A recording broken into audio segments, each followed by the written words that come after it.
बाजारला आलात तर देव आपला करा. महिला म्हणलं तुमची आई जिवंत आहे ना? आई जिवंत आहे ना? आहे ना? आई जिवंत आहे ना तुमची? आहे ना? तिला कधी भेटायला जा. तुमची पिशवी रिकामी नाही येणार. कवठ येतील, बोर येतील, जांभळं येतील, चिचुकी येतील, हरभरी येतील, पण तुमची आई गेली ना, तुमच्या भावाच्या बंगल्यातून सोन्याचा धूर निघू द्या, पिशवी नाही न्यायची, पर्स न्यायची, पर्स. आता उत्तर द्या महिला मंडळ, तुमची पिशवी भरून देणारी कोण आहे? आई आहे, बरोबर आहे ना? आता लबाड नाही बोला बरं का. सणासुदीचे दिवस आहे, मी तुमच्या मुलासारखा वळी आली. आता फक्त तुमच्या पायाला हात लावून सांगतो, माझ्याशी खोटं बोलायचं नाही. तुमच्या मुलासारखा आहे मी. तुम्हाला कधी असं वाटलं का तुमची आई मारावा? नाही ना? नाही ना? लबाड नाही बोलायचं बरं का. तुमची आई कधीच मरू नये असं तुम्हाला वाटलं ना? वाटलं ना? वाटलं ना? वाटलं ना? वाटलं ना? मग तुम्ही ज्याच्या पगारावर उड्या आणता त्याला आई असेल ना?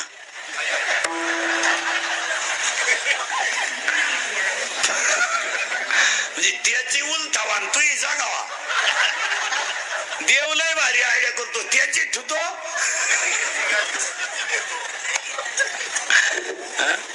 किती लबाड लोक आहे. 10 वर्षापूर्वी मुलीचं लग्न झालं ना, पोरगी नवऱ्याच्या घरी जर चालली तर पोरीची आई काय म्हणायची माहिती का?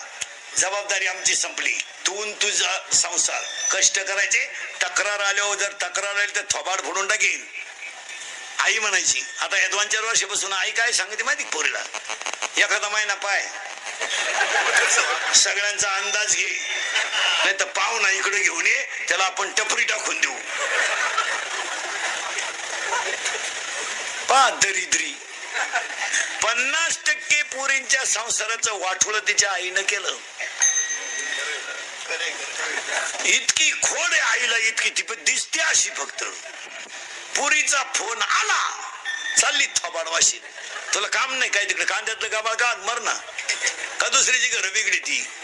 ऐ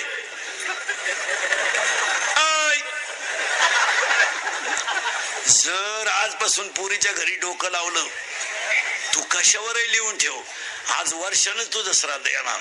कशावर लिहि, ज्याचं त्याचं प्रारब्ध आहे, जो तो भोगील. चांगलं करणं आपलं काम आहे. विहिरीतल्या पाण्याचं दंडानं जाणं पाणी काम आहे. ती मिरचीला गेलंय तिखट झालंय, कारल्याला गेलं कडू झालंय, उसाला गेलंय गोड झालंय, पाण्याचा काय दोष आहे? आव्यामधल्या मडक्यानं कुंभारानं मडकं घडवणं हे त्याचं काम आहे. काही मडके ते हंडीला गेले, काही दहाव्याला गेले, काही म्हाताऱ्याला गेले, कुंभाराचा काय दोष आहे? ज्याचं त्याचं प्रारब्ध असेल तसं तो भोगीन. आणि तुम्ही प्रारब्धच बदलवायला निघाले पोरीचं.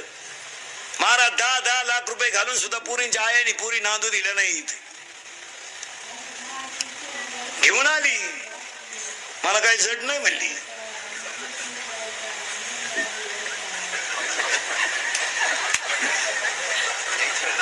जड नाही तो ना, कळलं ना. तिने सुना आल्या, मग आली आमच्याकडे तुळशीवाली.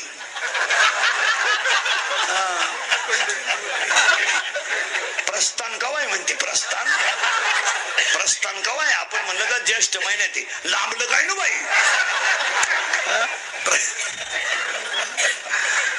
जम्बूक करी, ज्यानं बायकोच करेल नाही ना, बायको तो पोर आहे ना महाराज, कोणाला बोलून देत नाही.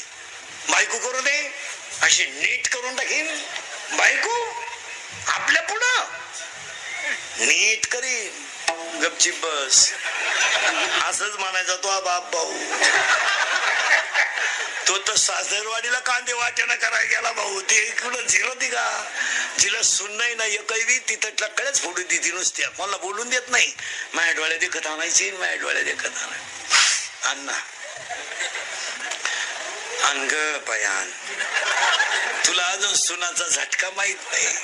वैशाखात सून आली का ज्येष्ठ डोळ्याचं ऑपरेशन झालं, तुला अजून माहित नाही. जिची थोरली सून आली तिच्या धाकट्या पोराला पाहुणे आले, ती म्हणते यंदा नाही, दिवाळीनंतर पाहू.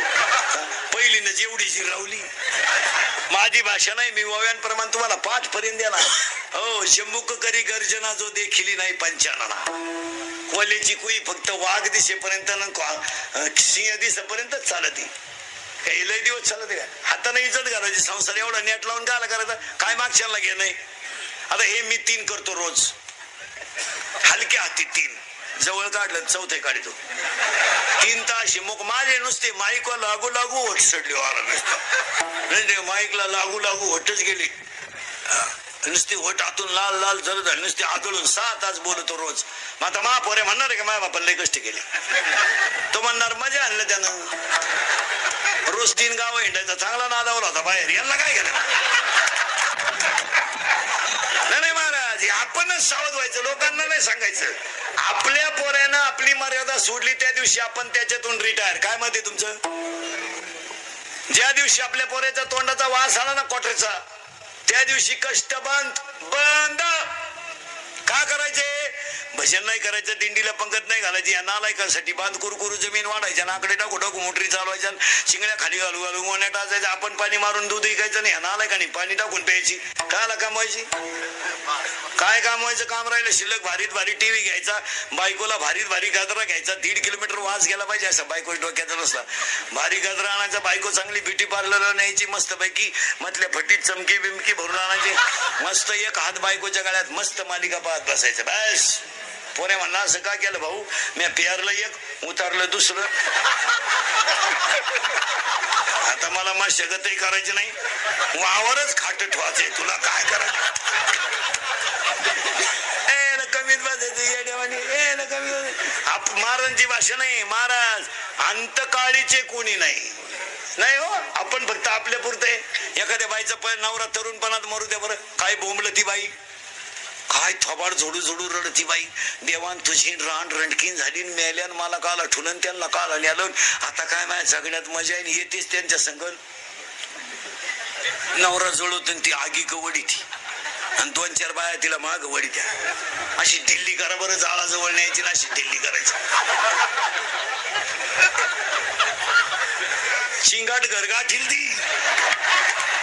कोण मारत कोणच्यासाठी मारा झाकली अय फक्त म्हणायला. कोण का एखाद्याची बायको तरुणपणात मरू द्या म्हणजे मरू नये, मरू द्या त्याला 2 पोर असावं गोजीरवाणी आणि 2-4 दिवस हो बायको मरून आठवडाभर आणि आपण त्याला भेटायला जावा.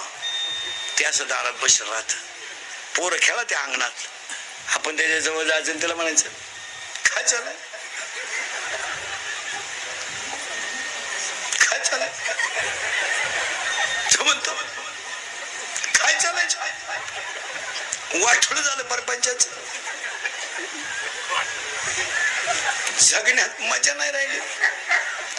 देवानं माल न्यायला लागत होत, तिला नव्हतं न्यायला लागत. बिगर बायकोच्या जगण्यात मजा नाही. कसा आठवडा काढला माझं मला माहिती. त्याला विचारायचं बायको बिकू करता का? छे छे छे छे मला काय करायचं बायको करू, पण यांनी कोणाला आहे म्हणा.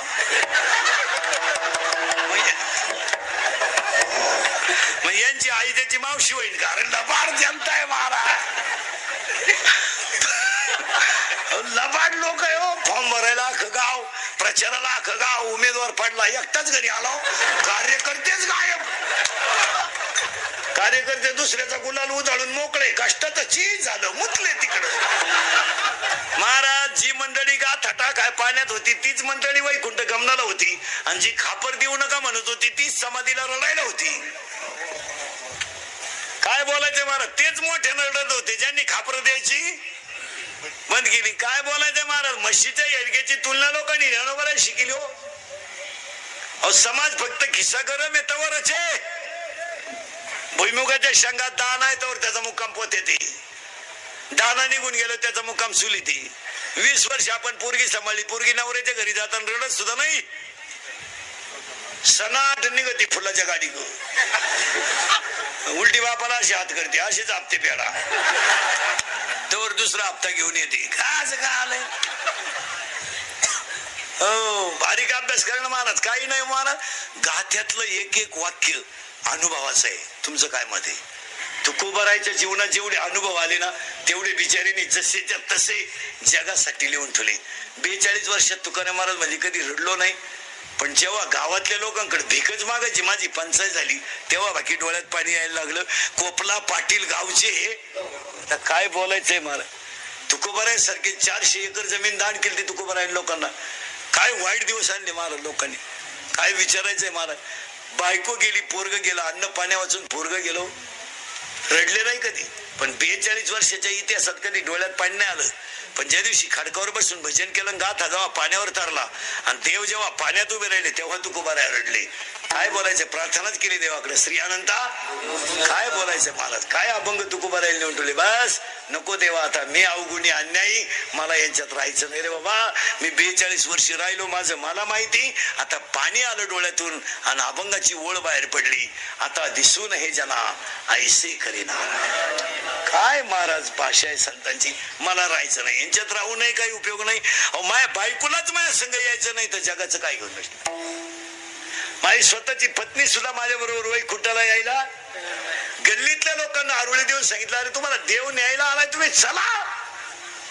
लोक म्हणली तुला नाही काम, तू हिंड. काय बोलायचंय मला. पण शेवटी एक ध्यानात ठेवा, जोपर्यंत चंद्र सूर्य आहे तोपर्यंत माणसाला गाथा तारणार एवढं निश्चित. गाथ्यातला एक शब्द पाठ करा फक्त, काहीच नका करू. एक एक शब्द पाठ करा. करण्यासाठी कमावता तुम्ही, काय नाही फायदा महाराज, काही नाही. शेरपंजरी भीष्म पडला, कोणी सोडवलं नाही महाराज. दशरथ पुत्र शोकाने मिळाला, त्याचा पोऱ्यात देव होता, कोणी सोडवला नाही. पण बायको पळवणारा देवासमोर मिळाला, याच्यापेक्षा काय कौतुक असावं महाराज. देवाची बायको पळवणारा रावण पण देवासमोर मिळाला, आणि देवाचा बाप बिन पाण्याचा पुत्र शोकाने मिळाला. काय तर रावणाचा अभ्यास आहे, पोथ्या वाचणार आणि उरफाटा केला मारा. काय लोकांनी नुसतं सांगितलं सीता पळवली, असं बरळू नका. काही कीर्तनकारांनी ध्यानात ठेवायचं, कीर्तनकार सीता रावणाने पळवली हे कधी लोकांना सांगू नका. पण रावणानं आईसाठी आत्मलिंग आणलं हे कोणाला सांगितल्याशिवाय रावणानं 3 वेळा सांगा. रावणानं आईसारखा विद्वान माणूस होता तो, जगातला पहिला भक्त आहे. शंकर प्रसन्न करणारा रावण, आणि मरताना हसणारा सुद्धा रामाच्या हातानं मरणं म्हणजे तुम्ही काय भाग्य समाजा काय महाराज. 2-4 गोष्टी अशा झाल्या. जटायू रामाच्या मांडीवर मेला, काय भाग्यवान पक्षी असेल महाराज. रेडा किती भाग्यवान असेल, त्याच्या पाठीवर माऊलीचा हात गेला. अहो जिजाबाईचा पाय किती भाग्यवान असेल का, तो देवाने हातात धरला. आपल्या लोकांनी उरफाट्या पोथ्या वाचायच्या. रावणाशी त्या वाल्याचं तसंच केलं, म्हणले 17 जण बामणं मारली त्यानं. एवढी बामणं होती का इथं? 2-4 गावा मिळून एक बामण आहे, त्यानं आणली कुठून एवढी बामणं? बरं आणली तर आणली, बामणं डोंगराला गेलती का आला? तो काय माणसं गावात येऊन मारित होता का? असं नाही. त्याचे आध्यात्मिक शास्त्र पा, ती गोष्ट आहे म्हणजे कथा आहे, पण ती आपल्या याच्यात सांगड घालायची. आणि वाल्यासारखा भाग्यवान दुसरा माणूस नाही का त्याला नारद भेटायला गेला. आणि रामाला सुद्धा त्यानं लिहिलेल्या शब्दाच्या पुढं जाता आलं नाही. फक्त वाल्यामध्ये एकच अवगुण होता, त्याला संगत वाईटाची होती. आणि एवढंच पाठ करा, उगाच त्याला माणसं मारू दे. तुला काय, तुझ्या वाड्यातलं नाही ना हल्लं कोणी, मग गपचिप राह. काही लोकांनी कीर्तनात अर्धा तास रंगवायची. ती रावणाच्या झोपडीच्या बाहेर गेला, हातात कोटरा होता, सीता बाहेर आली, पाय पुढं टाक म्हणली, उचलली, राहू दे. अरे तुही सीता 12वीच्या पेपरला गेली, अजून नाही आली, मग तो रावणाची निदान नेली तरी त्यानं. नाही, अशा कथा नाही पाठ करायच्या. जगातल्या सगळ्या कथा कशाशी जुळवायच्या? याच्याशी जुळून देऊ का तुम्हाला? रावण एका मिनिटात, मी नावाच्या रावणानं सगळ्या इंद्रियाला कामाला लावलं, याला सीता पळवणं म्हणतात. आपल्याला मी नावाचा रावण आपल्या शरीरात आहे, आणि हे 10 इंद्रिय मी नावाच्या रावणाचं ऐकतात. माया नावाची सीता ताब्यात येत नाही, त्यामुळे भक्ती घडत नाही आणि सुख मिळत नाही. हीच सीता पळवली. हे जर असे पूर फट्या पोथ्याने माझ्या याच्यात बसवा. आणि आज तुम्ही मी कशावर संपलोय? त्या बाबळी पासून या बाबळी पोहोत आपलंय. तू जाऊन दाखव, मग तू येईल. मी इकडली आखी किंपत तुझी जिरी. सावध व्हा, नुसती कीर्तन ऐकू नका. आमचा झालाय सांगायचा धंदा, तुमचा झालाय ऐकायचा धंदा. आम्ही निघवले पैसे कमाया, आणि तुम्ही लागले जमिनी इकायला. सुधारायचं कोणी? आता माया पुढे बसले का? खरंय खरंय, पटलं आपल्याला, खरंय. मी निघून गेलो का? धंदा आहे त्यांचा. दिली ठोकून आमच्या, चालली घरी. अरे बदला बाबा, आणि हे बदलावाच लागे. बदलावंच लागेल. काही नाही, म्हाताऱ्या माणसांना 2 वाक्य सांगतो. मरण्याच्या अगोदर 5-10 गुंठे जमीन आणि 5-10 हजार रुपये नावे ठेवून मारा. माझं ऐका, मला गाढव म्हणा. एवढं जर माझं ऐकलं नाही तुम्ही, देवळात मराल, देवळात. आणि म्हातारा देवळात मेलो. सुनबाई म्हणली आमच्या मामजींना मोक्ष मिळाला. मामजी देवळात मेले हे फक्त मामजीला मारुतीलाच माहिती. बाई कसा मिळाला? नाही, मरण्याच्या अगोदर म्हातारी माणसांना अजून एक सांगतो, झोपताना असं झोपत जा. आता याला मोकळं ठूत जाऊ नका, हा जाऊ शकतो. याला कापून नितीन पोर कापून आणि डायरेक्ट त्याला ढग देतील. गट नंबर 13 उडत गेला म्हातारा. भयान प्रसंग आलाय महाराज, भयान. नाही आला? हा, भाषण करणारे लोक ठोकर ध्यानात ठेवा. 2 ठिकाणी भाषण टाळीत जा. एक 10व्यात आणि एक लग्नात. 10व्यातलं भाषण शक्यतो टाळीत जा. लय वाईट बोला ते बसलेले लोक महाराज. तुम्हाला वाटतं आपण चांगलं भाषण करतोय? जी वाळूत बसेल मंडळी राहते ना, लय वाईट बोला त्या महाराज. आता काय सांग, तुम्ही बसते नसेल त्यांच्यात. मी कधी बस, मला काय फेटा काढलो कोणी ओळखीत नाही टपक्यात. मी कुठं 10व्यात बसलो ना, खालची इतकी वाईट बोला त्यात, कारण त्यांना आपले सगळे लफडे माहीत. बरं, ती कचाकच घोडा लावितात खालून महाराज. 10व्याच्या ठिकाणी एखाद्या जाणकार माणसानं 5 मिनिटं बोलावं, सगळ्यांचं आभार मानावं आणि सोडून द्यावं. काय मत आहे तुमचं? बस. लग्नांमध्ये भाषण करीत नका जाऊ. लगामा सगळं घोडा सोडितात खालून लोक. लगाम सुद्धा काढते नाही वाढत. लय वाईट बोलत ते लोक, कारण लोक एक तर वैतागेल राहतात, गरमाट मोकार, लग्न वेळेत नाही आणि भाषण करणारे काही टाळ्यावर नाही. लग्नातली भाषण टाळी जा. इंदुरीकर गेल्या का लग्नाला, ते बसलं गर्दीत. इंदुरीकरला काय माहिती लफड्याच लग्न आहे. पण त्या मांडवातली बोलत होती, चव जाऊन चौथा उरला आणि गुलाबजांबू गाडी सुटला. इंदुरीकरला अंदाज आला लग्न का लफड्याचं काय ना. तेवढ्यात एक जणांनी इंदुरीकरच नाव पुकारलं आशीर्वादाला. आता त्याला उठायची पाळी आली. आता लोक त्यालाही सोडी द्या का, हा लायकीचा उठला म्हणले आशीर्वादाला. याचा कावा लागू पडायचा त्या पुरीला 2रा-3रा महिना असेल. लई वाईट बोलत हे टाळीचा महाराज. बरं, हाताला चावू जायची लक्षणं नाही महाराज. बरं, लई वाईट बोलत. बरं, ज्याला काहीतरी कळत आहे तो बोलला तर चला. ज्याला बायको ऐकत नाही, हातानं चाव घालवायची का नाही. आपण बायको बघायचं आणि त्यांनी गोळा लावायचा.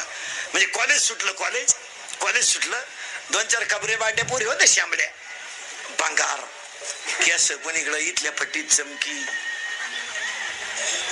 आणि त्यांच्या मागे 2-4 सांड आले वळू, मिश्या काढेल, स्वक्षचा असा घाण वास, बगलात गुचिड्या.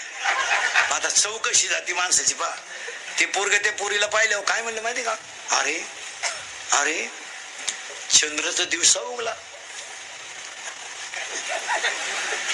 म्हणजे ही पोरगी कशासारखी, चंद्रासारखी. ती काय म्हणलं माहिती का, अरे चंद्र तर दिवसा उगला. ती पोर नंगाट होती. तिच्या बाई 2-4 पोरांनी कांद्याचं औषध गेलो. ती म्हणली पण घोबडाला दिवस दिसलं कसं.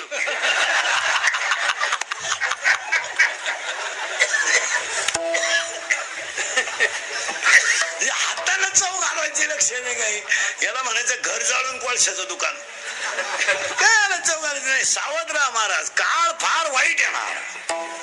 आता हे उगाच कीर्तन प्रवचन आहे ना, आमच्या सारखीची कीर्तन जाऊ द्या. मी मरल ना महाराज, म्हणजे मरणार नाही 5-25 वर्ष, पण तुम्हाला आपली आठवण येऊन ही कीर्तन थोडीशी सत्य पण ती काळाची गरज. इथं थोडं आकळलं पाहिजे. आता ही कार्ती 10वी 12वीची फटकावली पाहिजेत. आता 6 तारखेला 12वीचे ओळू मोकळे होत्या. ही जरा कामाला लावा ना, यांना कांदे उपसायला लावा ना, जरा बारी द्यायला लावा ना. हे कवर बोंबलं देण्याचं 60-70 हजाराची गाडी याला पेपरला जायला. महाराज परदिवसपासून पेपर सुरू झाले 12वीचे. आज फिजिक्सचा पेपर आहे. आता बोलू नये, सरकार कटाळलं कॉपी करू म्हणजे बंद करण्यासाठी प्रयत्न करून. शिक्षकाची बी कॅपॅसिटी संपली. बाप कॉफ्या पुरवायला लागलेत पोरांना. कोणाला सुधारायचं मला सांगा. आता जो पोरगा बापाला कॉफी पुरवायला जातो तो बाप असू शकतो का त्या पोराचा? कसं शक्य आहे? जो सक्का बाप आहे तो जवळ घेऊन पोऱ्या कान फटीन. नालाय का, वर्षभर मी तुझी फी भरली, तुला 35 मार्क पाडत नाही, आपल्या घरात यायचं नाही नापास झालो. कॉफी करतो नालाय का तू? मी आयुष्यभर काबाड कष्ट केले, बिचारा माझे कांदे विकायला गेलो तर मी उपाशी उन्हात मार्केटमध्ये बसलो. नालाय का, तुझी फी भरून तुला मोठं केलं, तुला 35 मार्क पाडत नाही. टोनग्या, नापास झाल्यावर आपल्या घरात यायचं नाही, आजच यायचं नाही. पण फटकून टाकला पाहिजे पोऱ्या. 35 मार्क पाडव ना टोनग्या, तुला रिकाम्या जागा 5 मार्काला आहे, जोड्या 5 मार्काला आहे, एका वाक्यात उत्तर आहे. तू करीत काय होता वर्षभर? थोबाड भाई, ही सख्या बापाची लक्षणं आहेत. फटकून टाकलं पाहिजे पोरग. पोऱ्या म्हणलं मी घरातून निघून जाईल, कपडे पिशवीत घालायचे त्याचे, मी करील प्रयत्न परत. झटकून टाकला पाहिजे पोऱ्या. हा, त्याला खत पाणी आहे ना इकून, हातीलाही इथलही खताची मोठी गोण. ही म्हणती परीक्षेचा काळ आहे, त्याला बोल नका, तो काही करील. काय करेल तो? ए पप्प्याची आई, त्यानं काय करायचं ठुलय? काय करेल तो? उलट आईनं म्हणलं पाहिजे अभ्यास कर. आई म्हणली टेन्शन नका देऊ त्याला. मी हेच झालं, आठवड्यातून एकदा पोरगी जवळ घेतली पाहिजे, तिचं कानफाड फोडलं पाहिजे, आठवड्यातून एकदा मुलगी हाणलीच पाहिजे, काही नाही सहज का होईना, तिचं थोबाड फोडून टाकलं पाहिजे, तिचे हात तपासा, बांगडी नाही का ठेवून द्या 2-4 तिच्या. पुरी रविवारीच पोरगी शाळेत जाते आपली, म्हणजे दप्तर भरत आहे का शाळा? म्हणजे तिला दप्तर नको? गुड्डी काय वागती काय आपली पोरगी? तिची केस तपासा, तिला जवळ घ्या, तिचं थोबाड फोडा, तिच्या मोबाईलचे रिंगटोन तपासा, व्हॉट्सअपचे मेसेज तपासा, तिला कोणाचा फोन येतो हे तपासा, ती कोणाशी किती टाइम बोलली हे तपासा, त्याचे व्हॉट्सअपचे मेसेज तपासा. मुलीच्या मोबाईल मध्ये आपल्यासारखे नावं नसतात, दत्तू पाटील, भिका पाटील, नाही, त्यांच्या त्या खुणा असतात. खुणा महत्वाचा असेल तर 1 स्टार, त्याच्यापेक्षा महत्वाचा 2 स्टार, ज्याच्याबरोबर पळून जायचं 3 स्टार. मुलीचा मोबाईल घरात आवाज नाही देत, सज्जने सायलेंट असतो तो, फक्त कणवतो घरात. फटका धरून याला कुठं तरी आवर घातला नाही तर गाव तिथं वृद्धाश्रम सुरू होईल.